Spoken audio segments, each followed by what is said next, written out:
Hoy es 16 de agosto, son las 14:20 horas y estamos en el Instituto de Vanguardia entrevistando a Laura Yetala. Los entrevistadores son Paloma López Porto, Ramiro Fontela, Tamara Funevich, Florencia Gómez, Anita González, Otolina y Milena García. ¿Puede presentarse? Bueno, hola a todos, mi nombre es Laura Yetala, soy hija y nieta de desaparecidos y también me considero sobreviviente de lo que fue la última dictadura militar. Mi familia casi toda fue de acá de Zárate, así que lo que vamos a charlar es parte de un aporte y reconstrucción de la historia de nuestra ciudad también.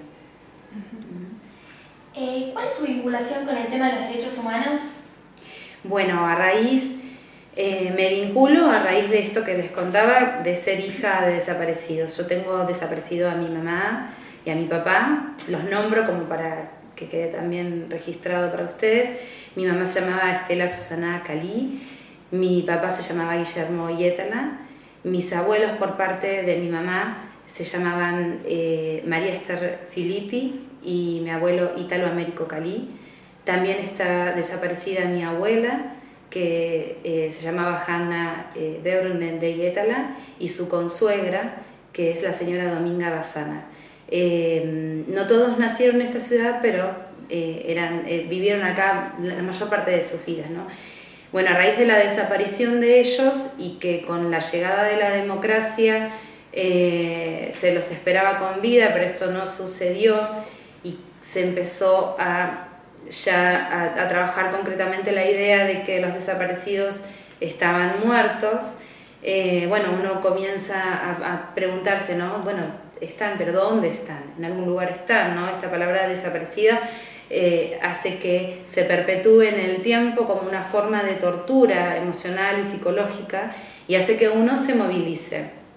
En mi caso, creo que en el caso de muchos, en realidad lo que empieza uno es a buscar el reconstruir su historia familiar. Querés saber quiénes eran, cómo eran, querés saber qué pasó. Y bueno, eso te va movilizando y te va llevando a lugares donde con el tiempo, sin quererlo, sin habértelo propuesto, estás teniendo un rol, por lo menos en lo que a mí respecta, ¿no?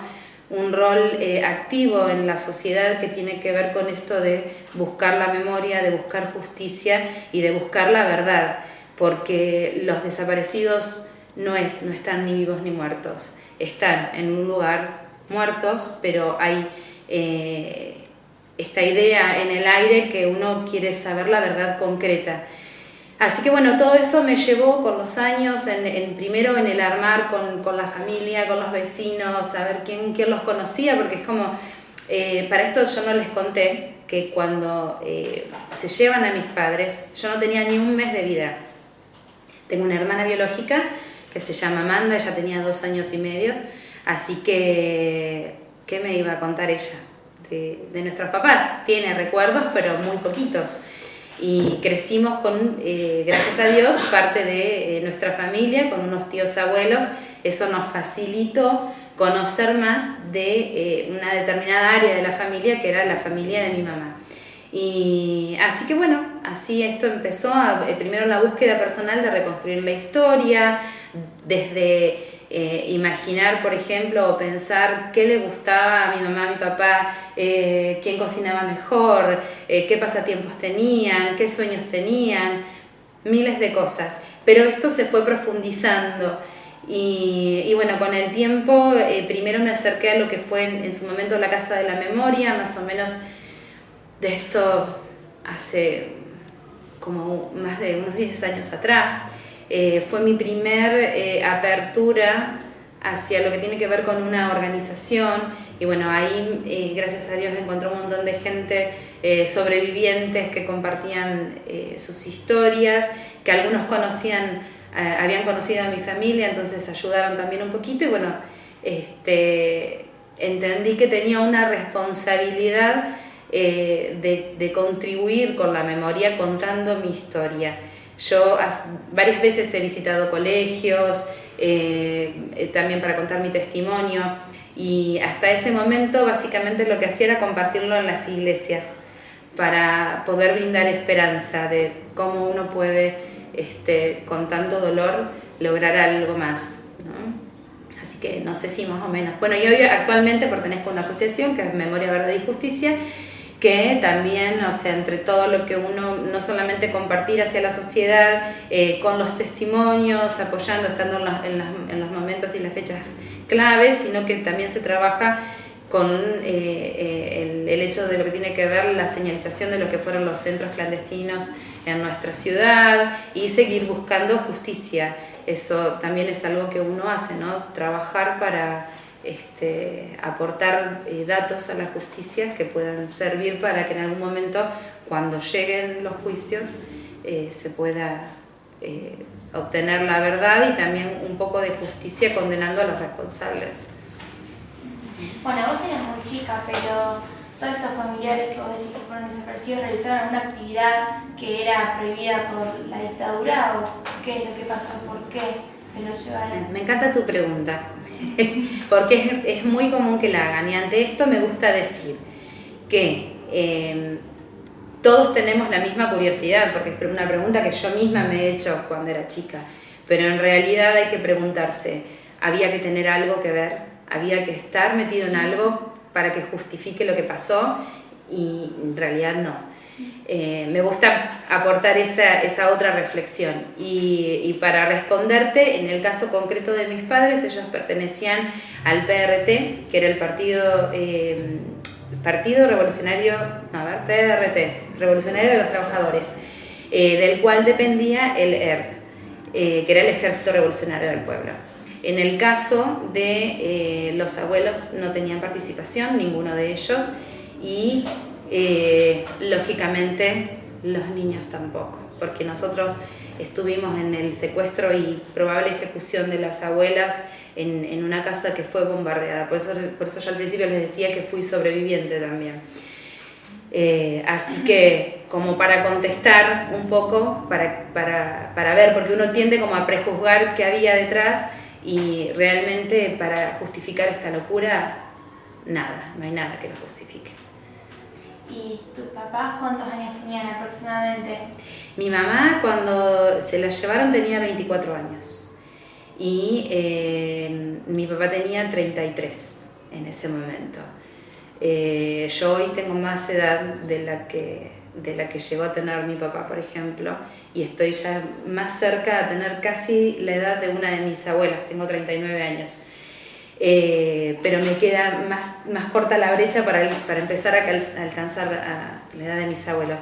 Pero algo que me gustaría también aportar, tomando la pregunta anterior, es que estoy muy orgullosa por ejemplo, de la participación que tuvieron mis papás en el contexto de esos años 70, donde había una búsqueda de un mundo mejor, de una mejor sociedad, y realmente de todas las cosas que puedo recuperar que me habla de mis papás, de su militancia, me hace estar llena de orgullo de quienes fueron. ¿Y en Zárate conoces a otras personas que estén en una situación similar a la tuya, que hayan pasado por algo parecido? Sí, conozco, pero no los conozco desde siempre. Con esto que yo les comentaba, que empecé en la búsqueda de armar mi historia, primero, quizás por cuestiones emocionales, hay cosas que a veces uno no quiere ver. Te limitas a lo que podés en ese momento. Y cuando me acerco a la Casa de la Memoria, escuchaba que acá en Zárate había otros hijos desaparecidos, que había otras familias que les había pasado, pero yo decía, ¿dónde están? Que no conozco a nadie. Y bueno, por primera vez a los 27 años conocí, más o menos, 27, 28 años, conocí a otra hija, que bueno, caso parecido, que tenía a sus papás desaparecidos, también militantes del ERP, y realmente, aunque es algo triste, te da como un cierto alivio, decir, no me pasó a mí nada más, porque es muy pesado, es muy doloroso todo esto. Y bueno, de ahí en adelante sí conocí sobrevivientes, gente que ha estado secuestrada, que ha sido torturada, que ha pasado por los distintos centros clandestinos en el circuito de lo que fue Zárate Campana. Así que, y que es un verdadero honor. Ustedes, sé que han entrevistado a otras personas, sepan que es un privilegio dentro de tanta tragedia que ustedes puedan recibir testimonios de primera mano. Que eso tiene un valor único. Ya, por ejemplo, las abuelas se nos están yendo, se nos están muriendo, y mismo nos pasa con algunas de las madres de Plaza de Mayo. Acá en Zárate en este momento tenemos una que está activa, que es Mirta Rivadeneira, que ella es la mamá de Ricky Monteiro. Ricky tenía la edad de ustedes más o menos, 16 años cuando fue secuestrado y desaparecido. Y al papá de Ricky lo mataron en la salida del trabajo en Campana, lo que era Dálmine, que hoy llamamos Siderca. Y eso tiene un valor, la verdad que sería maravilloso si pudieran entrevistarla a Mirta. Así que esto tiene un valor más grande del que ustedes van a poder calcular en este momento. Sí. Y con respecto a estos centros clandestinos en Zárate, ¿había? Sí, hay varios. En este momento, o sea, hay varios centros de los cuales se tiene certeza, está la sospecha de otros. Uno tiene que ser muy prudente a la hora de hablar de esto. Sí podemos hablar con firmeza con respecto a lo que fue la base naval, que está muy cerquita de acá de la escuela, a solo una cuadra, donde funcionaron 3 centros clandestinos ahí adentro, y eso está aprobado por la justicia, que fue parte de lo que es la escuela, el barco Ara Murature, y también no me sale el nombre, creo que es por si no me equivoco, donde funcionaba el taller mecánico. Esos fueron parte de los 3 centros que fueron utilizados. También la comisaría de Zárate fue otro centro clandestino, donde se torturó, donde hubo complicidad en la desaparición, en el secuestro. Después la Casa de Piedra, que en este momento, si ustedes pasan por calle Lavalle, la van a ver que está custodiada en este momento. ¿Por qué? Porque hay un proceso judicial con esa casa que funcionó principalmente como un centro de comunicaciones. Era un centro de operaciones de inteligencia para los militares, que también se usó para tortura. Y lo que sucedió con esa casa es que estuvo de alguna forma, por llamarlo así, usurpada durante mucho tiempo, y se modificaron partes de la casa muy importantes y claves para poder establecer lo que sucedió ahí. Y la verdad es que esa casa es una prueba, y lo que contenía era prueba para futuros juicios. Entonces, en este momento está custodiada para que se preserve como esto que, ay, me sale la palabra ahora, como prueba, ¿no? Pero bueno, sí, en su momento, en 2004, hubo una visita de un juez que entendía en la causa, no recuerdo en este momento el nombre, y en ese lugar se encontraron una picana, elementos de tortura, se encontraron también lo que parecían ser celdas individuales donde tenían a las personas. Se pudo saber de esa casa gracias al testimonio de 3 trabajadores, creo que si no me equivoco pertenecían a lo que era Dálmine en ese momento, que fueron secuestrados, pasaron torturas y fueron interrogados en ese lugar, y ellos pudieron reconocer no solamente a quienes los estaban torturando, sino que pudieron identificar el lugar donde estaban. Y gracias al testimonio de estas personas que hoy no viven, es que se pudo judicializar y saber lo que había sucedido. Después se tiene la sospecha de otros lugares, como me estoy olvidando uno muy importante que está judicializado y está comprobado también, que es la mansión que está en la bajada de la calle Mitre, la ubican, la mansión de Huarchi. Bueno, ahí también operó un centro clandestino, hay testimonios de sobrevivientes de Zárate y sobrevivientes que no eran de acá, que han pasado por ese lugar. ¿Y cuál fue tu momento más emotivo en estos años? Uy, muchos, muchos. Hoy les hablaba del alivio que fue conocer a alguien que hubiera pasado por este dolor. Lo primero que recuerdo movilizante es reconocer mi mirada en la mirada de otro.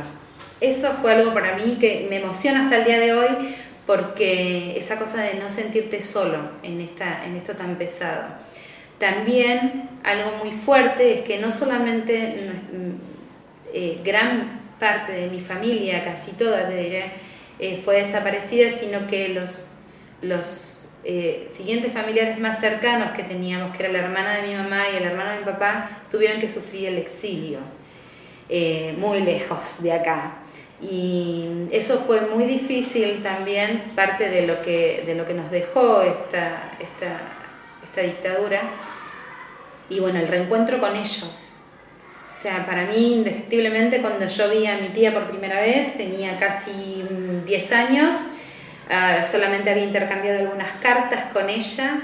Eran otros tiempos donde no había la tecnología que hay hoy, uno mandaba una carta y eran meses para que vayan, meses para que te llegue una respuesta.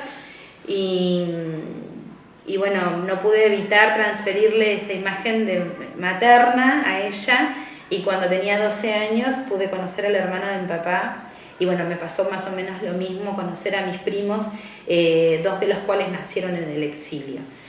Así que bueno, esos como que han sido los momentos más claves. Y después, lo siguiente más importante en esto fue la decisión de ser mamá. Que está muy relacionado. Yo tenía mucho miedo y la responsabilidad de traer hijos, ¿no? Y decir, después de tanto dolor, sentía que era una responsabilidad enorme. Y bueno, eso fue como lo más emotivo, y poder transferirle esta historia a ellos desde el amor. Sigue siendo una responsabilidad muy grande transmitirles esta historia de familia, esta historia de nuestra ciudad, de nuestro país, y hacerlo desde una forma que sea edificante para ellos y no victimizarlos o no causar en ellos, sin causar en ellos sentimientos que puedan ser malos, como el odio y demás. ¿Y vos pensás que ese dolor y ese odio que te generó todo lo vivido se puede convertir en la búsqueda de justicia y memoria? Sí, sí. Yo pasé muchos años de mi vida, sobre todo de la infancia, muy tristes, muy tristes. Donde el que me ve ahora, capaz que no sé, me ve en la calle o me ve hablar así, fíjate, hablo con ustedes y puedo sonreír y puedo hablar de este tema, pero la realidad es que hubieron momentos muy difíciles. Y se me hacía imposible vivir, porque el odio era muy grande. Y me llevó mucho tiempo comprender que el odio, la única que dañaba era a mí. A la única que lastimaba era a mí. Entonces me identifiqué con Jesús. No sé si alguna vez han escuchado o han visto, a lo mejor en alguna película hay un momento cuando lo crucifican, que él dice: Padre, perdónalos porque no saben lo que hacen. Y para mí fue un balazo escuchar esas palabras, porque dije, ¿cómo puede perdonar que lo están matando? ¿No? Y no estoy hablando de un tema de fe, sino como algo que uno puede verlo y demás. Y eso me llevó a iniciar una pelea con Dios muy grande, y entendí que lo que yo tenía que hacer era perdonar. Entonces logré perdonar, y a partir de ese momento yo digo que empecé a vivir. Y también le pedí a Dios mucho que me ayudara a encontrar una manera para transformar ese dolor en algo. Y esto que estamos, por ejemplo, viendo ahora, el poder hacer memoria, el poder buscar la verdad, el no quedarme en ese dolor, es en lo que se transformó todo esto, ¿no? En poder dar. Creo que eso es, ¿no? Y que hay muchas cosas muy lindas por recuperar, porque uno cuando busca la memoria, o cuando buscas la verdad, cuando querés saber qué fue lo que pasó, el momento más doloroso es el hecho de decir, bueno, asumir las muertes, o cuando encontrás un cuerpo y se identifica, saber qué fue lo que pasó. Pero eso ayuda a reconstruir muchas cosas de su vida que lejos están de ser tristes, sino todo lo contrario. O sea, no quiero hablar de héroes porque eso no es algo que piense, ¿no? Pero sino darle valor a esas personas, a lo que hicieron. Hay mucho por hacer. ¿Y vos? Sí. Como este video también tiene un poco fines educativos, y vos nombraste, cuando los chicos te preguntaron, dijiste que tus padres participaban del PRT. Sí. Y eso está muy bueno porque en realidad, y hoy es muy difícil contextualizarlo, porque cuando se habla de las organizaciones armadas, se tiene poca noción de que cuando una organización llegaba a la convicción de tomar las armas, era porque ya había sufrido toda una construcción intelectual, una construcción política. Todos los grupos nacieron tuvieron una génesis muy distinta hasta terminar, y no casualmente toda América Latina estaba en armas a través de movimientos armados y en otros lugares a donde existía opresión. Entonces, nadie puede decir o hablar de la violencia y entender la violencia de aquella época con la de esta. Nada que ver. Es muy importante entender esto. Todas las personas que participaban de todos estos intentos juveniles por cambiar el mundo, no eran desequilibrados que agarraron una ametralladora como se ve hoy en los noticieros y lo tomaron. Por el contrario, tenía toda una construcción y una justificación intelectual y política, sobre todo de pensadores. Entonces, desde ahí, y haciendo hincapié en el testimonio del otro día de Rodolfo, ¿sí?, que ellos decían que querían cambiar el mundo y mostraron la luz a través de la iglesia enseñando a leer y escribir. Entonces, es profundamente importante cuando rescatamos las figuras de todas estas personas muy valiosas y arrancadas de la vida, que ellos no participaban en movimientos violentos, sino que ellos estaban haciendo acciones que habían sido pensadas y que eran lo que se consideraba necesario. Por otro lado, otro tema, uno a veces cuando tiene a algún entrevistado hace una investigación previa, y lo que me llamó la atención, porque vos marcaste, es, o sea, hoy la tarea de inteligencia que hacemos algunos es mirar el Facebook, ¿no? Y vos en junio dijiste que lo más importante de tu vida es familia. O sea, ¿cómo vos cerraste una historia? Porque a vos te arrebataron, y la poca que te dejaron, te la dejaron lejos. Sin embargo, supiste transformar esa carencia de distorsión de contenido en que tu revancha es tener una propia. Y construirla con valentía, y sobre todo en la época que la construiste, porque cuando el país se prendía fuego, vos decidiste ser no. Eso es muy importante también rescatarlo y tenerlo, porque quizás la gente no vive estas cosas y no las entiende. Por eso es que estas entrevistas generan no solamente fuentes históricas, sino generan material para la enseñanza, material pedagógico, porque rescata las pequeñas historias que van construyendo. Por eso, está bien, quería tocar un poco la parte emocional, pero ¿qué sentiste cuando te preguntaron? Lo primero, creo que le pasa a toda mujer, deseaba con todo mi corazón que mi mamá estuviera ahí. O sea, eso es como que fue lo más fuerte, ¿viste? Vos decís, encima, yo estaba feliz de que iba a ser madre. Pasé una situación en el quirófano un poco fea, y como fue por cesárea, cuando es por cesárea te dicen no hables, por un tema que tiene que ver por el postoperatorio de no pasarla mal. Pero el no hables en mi mente va a las épocas del pasado donde uno no podía hablar. Entonces para mí fue como que alguien, o sea, que me digan no hables, fue terrible. no podía contar lo que me había pasado en el quirófano, no podía decir la felicidad que tenía de tener ahí a mi hijo. Y bueno, y después me pasó que, como yo estaba muy dolorida, vino un médico que me dijo que yo no iba a poder amamantar a mi hijo. Entonces yo dije, no me importa, esto no va a ser así. Y ahí tenía esa necesidad profunda de que me parecía que nadie me iba a defender mejor que mi mamá, porque ella había sido madre y sabía lo que era estar en esa situación. Eso fue como una cosa muy fuerte. Lo siguiente que me pasó, que me trasladó a años tristes, es que cuando me dan el alta y vamos con mi hijo Guillermo a casa, me agarró como un mambo que yo dije, este nene se va a encariñar conmigo y mirá si pasa lo mismo.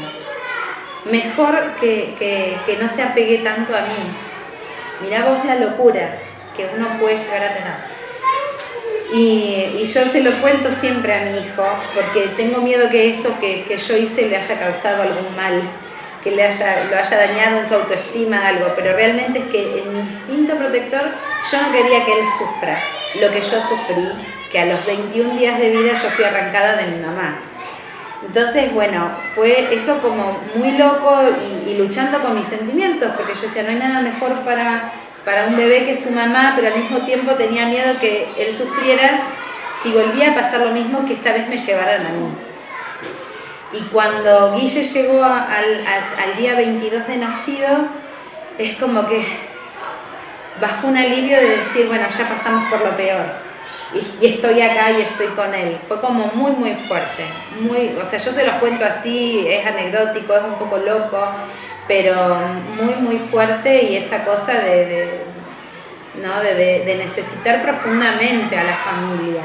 Gracias a Dios tuve, como yo digo, una familia prestada que fue maravillosa, que me amó y que me dio todo, hasta lo que no tenían consiguieron por mi hermana y por mí, pero ese vacío, ese hueco que te deja la falta de tus papás, esa orfandad, es horrible, porque además tenés preguntas que no tienen respuesta, no hay nadie que te pueda decir. Algo que yo no entendí, Sí. cuando los secuestraron a tus papás, también te secuestraron a vos, ¿no? Mira, no fue así tal cual, pero viene bien que lo menciones porque creo que va a hacerles un gran aporte. El caso de nuestra familia es uno de los casos de la zona más representativos de lo que fue la idea de genocidio, ¿sí? Después, si quieren, buscan un poquito mejor lo que es el concepto. Porque el genocidio lo que hace es persecución, hostigación, puede ser por pensamientos políticos, religiosos o lo que sea, y busca erradicar. En el caso de nuestra familia, o sea, lógicamente por una idea de pensamiento, de ideas políticas, esa fue la razón, desaparecen mis padres en un lugar, mis abuelos en otro, y mi otra abuela con su consuegra en otro lugar, que yo ahora se los relato. Esto pasó en un término de 24 horas en 3 ciudades distintas. Para que se den una idea, eso es algo muy bien planificado, no es algo al azar, porque a veces uno tiene esa idea de que a los desaparecidos como que por ahí los secuestraron, los agarraron como en cualquier momento, en cualquier lugar, y no, realmente estaba muy bien estudiado, estratégicamente planificado. En el caso de mis papás, que son los primeros que desaparecen, ellos tenían, en realidad mi mamá tenía una cita con una compañera del grupo en el que ella estaba en ese momento operando. Y mi papá insiste en acompañarla. Mi papá estaba recién operado y mi mamá hacía muy poquito que me había tenido a mí. Mi papá insiste en acompañarla, que no fuera sola, porque a lo mejor estaba débil todavía. Tenían que volver a cierta hora, porque nos habían dejado con mi abuela y yo tenía que tomar la teta. Mis padres no vuelven. Entonces, otra compañera de militancia de mis papás que estaba en la casa habla con mi abuela y le dice, acá esta cita salió mal, acá algo pasó, no podemos saber nada, urgente, hay que salir de esta casa, que es la casa donde vivían en ese momento mis papás, en San Antonio de Padua. A mis papás se los llevan de Vicente López. El hermano de mi papá viene a buscarnos y le confirma a mi abuela lo que ya era evidente, y era que se los habían llevado. Entonces deciden ponernos en un lugar más seguro. A mi abuela, mi hermana, a la abuela de mi prima y a mi prima y a mí en un campo en San Andrés de Giles. El mismo día que secuestran a mis papás por la mañana, ese mismo día, cerca de las 9 de la noche más o menos, a pocas cuadras de acá, en Güemes 666, que es donde yo vivo, llega un operativo a llevarse a mis abuelos, a los papás de mi mamá. No, en un mega operativo. Eran 2 abuelos y llegan en un mega operativo cortando las calles. Los primeros que llegan de civil y después sí llegan vestidos con uniformes militares, apostados en los techos, como era característico de ese momento. De ahí se llevan a mis abuelos. Mi abuelo era personal civil dentro del Arsenal. Se conjetura de alguna manera que alguien de alguna de las personas que fue responsables a buscarlos lo conocía a mi abuelo lo identificó, porque no hicieron destrozos ni robaron nada de la casa, cosa que no era común. Habitualmente cuando se usaba el término de que te reventaban una casa, se llevaban todo, robaban, se llevaban cosas y demás, y dejaban todo dado vuelta, buscando a veces armas o material como panfletos y cosas así, propagandístico. Bueno, de la casa de mis abuelos no tocaron nada. Eso pasa a la noche. Al otro día, a la mañana, en San Andrés de Giles, llega un operativo que fue el más violento de todos, porque lo que suponemos es que buscaban a mi tío, donde ahí llegaron con todo lo que tenía el ejército. No, creo que ahí es infantería, me parece, en esa zona. Bueno, llegaron bombardeando la casa con metrallas, tiraron granadas, y bueno, ahí se cree que mataron a las abuelas, y nosotras estábamos con mi hermana y una prima. Algo sucedió, porque esto lo sabemos gracias al testimonio de un peón que hoy ya no vive. Algo pasó, que hubo como una especie de discusión, y quien está a cargo del operativo manda que nos maten, y esta persona no nos ejecuta, sino que nos lleva hasta, no sé si alguna vez vieron lo que es un horno de ladrillos, no el que uno cocina y que arma en la casa, sino es donde se cocinan los ladrillos con los que uno después hace la casa. Es una cosa, por ejemplo, grande como esta habitación, que abajo tiene mecheros por donde después se mete la leña y se cocina el ladrillo. A nosotros nos metieron ahí adentro, como para el fin de vaya Dios a saber qué. La cuestión es que después de muchísimas horas, hasta llegar la noche, este peón se acercó a ver qué es lo que había pasado, que era ese bulto que tiraron ahí, porque nos llevaron en una bolsa, y se encontró que había 3 criaturas adentro. Por eso es que nosotras nos salvamos, pero sobrevivimos también a todo el tremendo bombardeo que hicieron en el campo donde estábamos. Y después, ¿vos te criaste con la persona que las encontró? No. Nosotros, en ese momento, bueno, el peón nos lleva hasta la casa de otra persona así, que trabajadora de ahí de la zona. Para esto, mi tío, que había sobrevivido, y mi tía, la hermana de mi papá y la hermana de mi mamá, no tenían ni idea de lo que había pasado en Zárate, mucho menos de lo que había pasado en San Andrés de Giles. Entonces, como estaban viendo que todas las personas que pertenecían dentro de ese grupo del ERP estaban siendo secuestradas, pensaron, hay que movernos rápidos. Piensan que no habían pasado 24 horas, hay que movernos rápidos, entonces hay que sacar a las abuelas y a las nenas y ponerlas en un lugar seguro. Entonces mi tío manda a buscarnos con un taxi, el taxi vuelve vacío y le dice, señor, es imposible entrar a la zona porque está totalmente militarizado. Entonces ahí pensaron, bueno, ¿dónde tienen a las abuelas? ¿Qué hicieron con las nenas? Mi tío se la recontrajuega en ese momento, estaba su hija también ahí, y va hasta zonas cercanas y empieza a hablar con algunos peones que tenía confianza para ver qué era lo que había pasado, y le dicen que bueno, que ya habían entrado como 7 camiones de los militares ahí al campo, y que no salía nadie, que no se sabía qué era lo que había pasado, pero que había otro peón que algo sacó del campo. Entonces mi tío lo que piensa es, bueno, voy a preguntarle a él, que a lo mejor se quedaron con el campo, echaron a las abuelas y dejaron sacar pertenencias para las nenas. Eso fue lo que pensó mi tío, una cosa así. Entonces cuando va a la casa de este hombre, muchos no le tenían confianza, él les dice que él era el papá de una de las nenas, que las otras 2 eran sobrinas, alguien lo reconoce, bueno, concuerdan que sí, y ahí él nos recupera. Pero la vida de mi tío corría mucho peligro porque a él lo estaban buscando. Eso que pasó en San Andrés de Giles es porque lo buscaban a él. Entonces no podíamos quedarnos, y de ahí empezamos como un éxodo. Gracias a Dios tenemos una familia muy grande, entonces íbamos de día en día pasando por la casa de distintos familiares. Y bueno, y así en algún momento llegamos a Zárate, que era donde estaba la mayor cantidad de nuestros familiares, y bueno, se decidió que mi hermana quede en una casa y yo en otra, hasta tanto ver en dónde es que estaban presos mis papás, o si estaban en un centro clandestino o en un campo de concentración, como se hablaba en ese momento, para ver por dónde empezaban a buscar.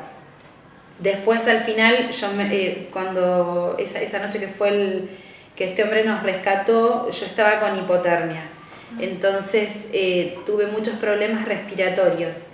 Y bueno, no había forma de separar a mi hermana de mí, así que bueno, nos quedamos en la casa de estos tíos abuelos, transitorios, supuestamente, pero nos quedamos toda la vida ahí, hasta que me casé y salí de ahí.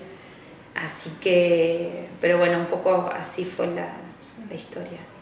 Y cuando vos se despertó el interés por saber sobre tus papás, ¿cuál fue la respuesta que te dieron? ¿Cómo te enteraste de lo que había pasado?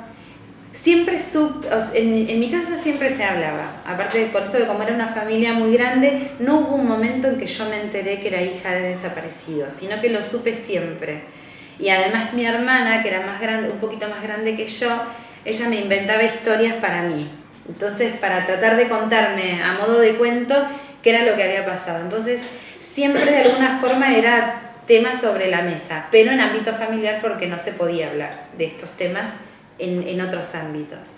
Entonces, el tema era que después, cuando yo ya tuve más conciencia de lo que había pasado, mis preguntas no tenían respuesta.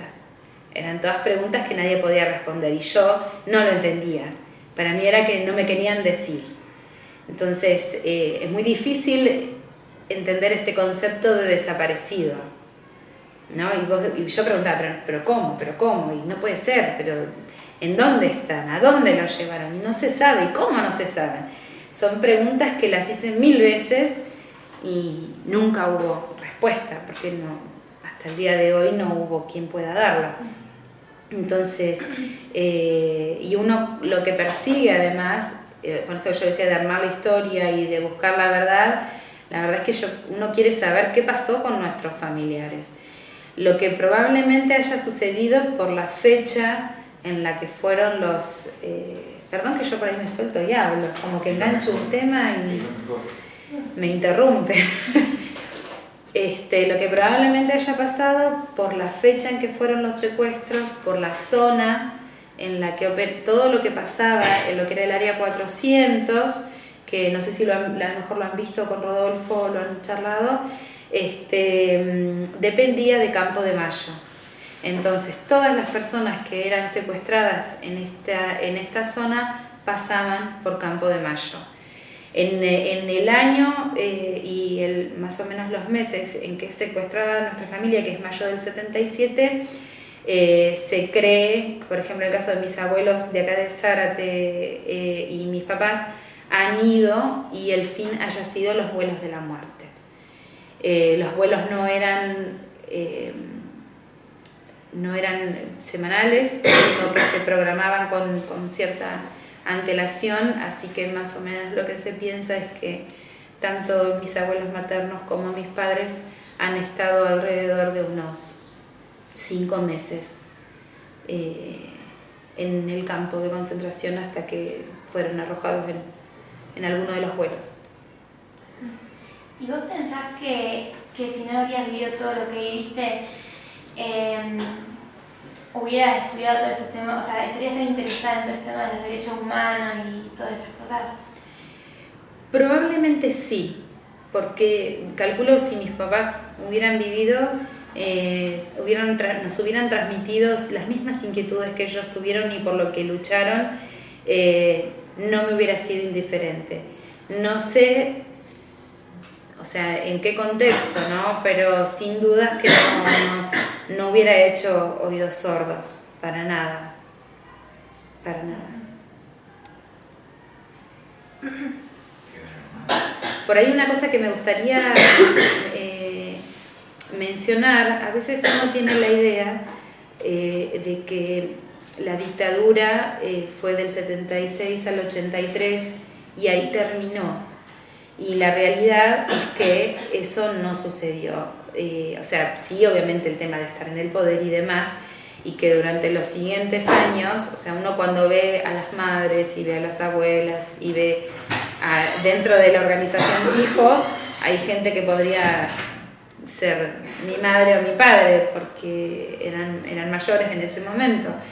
Y construir esto que hoy uno lo ve, abuelas, madres, hijos, realmente fue con sudor y lágrimas y con mucho esfuerzo en tiempos que aún estando en democracia eran amenazadas, eran perseguidas. Yo, sin ir más lejos, que no he sido no tengo una militancia, no sé, así feroz, por decirla, no sé cómo describirlo. En los primeros años de mi vida no era pública, entonces podía pasar desapercibida, lo que yo hiciera o no le importaba a nadie, y en el año 97 yo recibí una amenaza importante y en el 98 otra, y fíjense, estábamos en plena democracia. Esto está ligado a que la dictadura no solamente fue militar, sino que muchas veces uno suele referirse a que fue cívico, económico y militar, ¿no? Y más, o sea, pero realmente el poder económico, que aún hoy tiene muchos intereses, no quiere que se profundice en la búsqueda de la justicia, en la búsqueda de la verdad. Ya tenemos, por ejemplo, sobre Siderca pesa una sentencia importante donde fue judicialmente responsable de la desaparición de 3 personas. Y en la lista hay varios juicios esperando para que esto también se siga investigando, ¿no?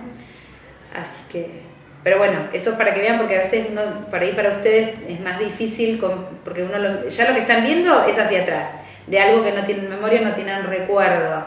Y aún hoy hay mucha gente que pretende que la verdad no salga a la luz, que no quiere justicia,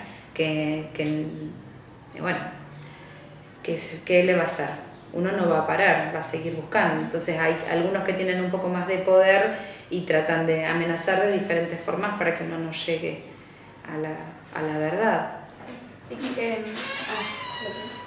¿Qué mensaje le querrías dejar a los jóvenes para que mantengan vivos? Por un lado, creo que lo importante es lo fundamental de conocer la historia. La historia de nuestro país, nuestra historia local es sumamente importante, porque si no sabemos de dónde venimos, mucho menos vamos a saber para dónde vamos. Y en el caso de ustedes que están investigando, nunca se queden con una sola voz, busquen, saquen sus propias conclusiones, sean criteriosos. Yo siempre digo, no pretendo ser dueña de la verdad, simplemente quiero compartirles el testimonio de lo que me tocó vivir. No lo elegí. Elijo estar acá, pero no elegí todo lo que me pasó. Y bueno, eso, que luchen por sus sueños, que cuando alguien les diga no porque no, no se conformen, no agachen la cabeza, sino que luchen por sus deberes, pero también sean responsables como ciudadanos, sean responsables en el rol que les toca a ustedes dentro de la sociedad. Así que eso les diría, que vayan tras sus sueños, que no renuncien, y me imagino, por ejemplo, que esa sería una de las cosas que me hubieran dicho mis padres y que me hubieran apoyado en todas las cosas que quisiera emprender, ¿no? Eso mismo les diría a ustedes, luchen, y no solamente por la simple búsqueda de la felicidad de lo personal, sino mantengan la vista en lo que los rodea, en el contexto, en las necesidades, no solo en el propio bienestar. Así que bueno, eso, que Dios los bendiga mucho, gracias por este espacio que para mí vale como oro. Es muy lindo poder compartir, charlar, y no sé cuántas cosas darán vuelta por la cabeza de ustedes, pero para mí fue muy lindo estar acá, y aunque uno se emocione, es bueno poder compartir. Sí. Bueno, otras preguntas, pero me parece que hay mucho para procesar para ustedes. La verdad que te agradecemos profundamente el momento, la disposición, la emoción que a todos nos genera, sobre todo los que vivimos más años. Y bueno, como agradecimiento me gustaría cerrar algo que siempre se lo digo cuando hay una pérdida muy grande, y es esto: a ver, los seres queridos no se van, no se mueren, se hacen invisibles, pero siempre están. Gracias. Gracias.